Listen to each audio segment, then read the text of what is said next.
हाँ जी, तो यह वेख्या भाईजान कनक है ਉਹਦੇ ਉੱਤੇ ਜਿਹੜਾ ਛਾਣ ਵਗੈਰਾ ਹੁੰਦਾ ਹੈ ਉਹ ਵੇ ਜਿਹੜਾ ਕਿ ਅਸੀਂ ਹੁਣ ਆਪਣੀਆਂ ਮੁਰਗੀਆਂ ਨੂੰ ਪਾਉਣ ਲੱਗੇ ਆ।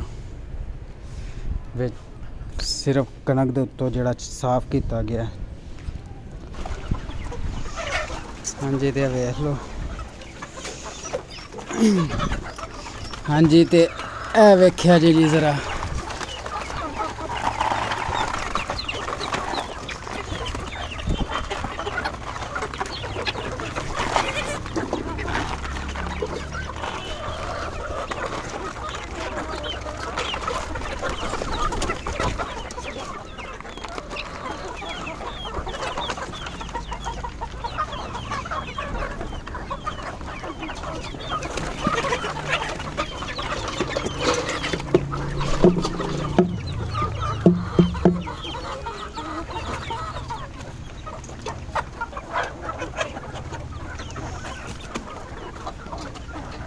हाँ जी भाईजान ने वेख लिया जे ये कनक राती पानी रख छड़ी सी भिगो के ताकि नरम हो जाए, इन्हों हजम करने आसानी हो।